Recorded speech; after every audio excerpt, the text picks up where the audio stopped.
La position assise a de grands avantages, sans compter que les changements de position périodiques aident à prévenir les plaies de lit et l'accumulation de fluide dans les poumons. Le changement de décor peut aussi remonter le moral du patient et l'aider à apprécier ses repas et ses visites. Vous devez connaître vos capacités et vos limites pour éviter de vous blesser en prenant soin d'une personne.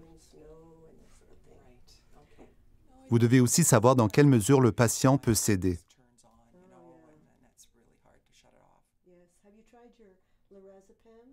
Si le lit est à roulettes, assurez-vous qu'elles sont bloquées.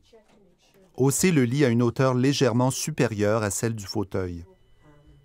Après avoir expliqué ce que vous allez faire, relevez la tête du lit au maximum. Le patient et vous devez porter des chaussures confortables à semelles antidérapantes. Placez le fauteuil au bon endroit, le plus près possible du lit. Assurez-vous que le trajet jusqu'au fauteuil est libre, que les freins du fauteuil sont serrés, que les repose-pieds ont été enlevés et que tout l'équipement nécessaire est à portée de main. Placez les jambes du malade sur le côté du lit et aidez le malade à s'asseoir sur le bord du lit, les pieds à plat au sol. Allez-y lentement et donnez au malade le temps de s'adapter au changement de position.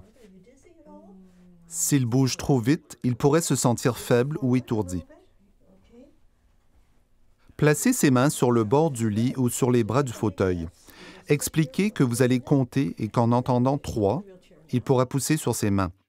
Placez-vous face à lui, écartez les jambes à la largeur des épaules, un pied de chaque côté des siens. Tenez-vous aussi près de lui que vous pouvez. Pliez les genoux, penchez-vous vers lui, passez vos bras sous les siens et mettez les mains dans son dos. Comptez jusqu'à 3 et redressez-vous avec le patient en vous servant de vos jambes et non de votre dos. Attendez un peu si le patient est étourdi, puis tournez tous les deux. Tournez les pieds pour ne pas vous blesser aux genoux. Faites lentement reculer le patient jusqu'à ce qu'il sente le fauteuil derrière lui. Demandez-lui de poser les mains sur les bras du fauteuil. Pliez les genoux comme pour vous asseoir tous les deux jusqu'à ce que le patient soit assis. La position assise exige de l'énergie de la part d'une personne affaiblie. Il faudra guetter les signes de fatigue ou d'inconfort pour l'aider à regagner son lit au besoin. Il est plus facile et plus sûr de l'aider à regagner son lit s'il lui reste un peu de force que s'il est épuisé.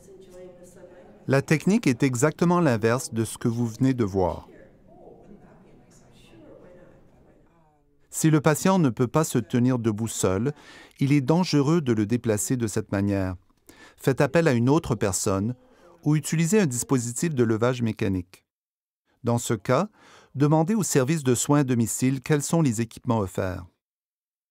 Il existe des ceintures ergonomiques, des aides de locomotion comme un trapèze de lit, des poteaux d'appui ou des dispositifs mécaniques.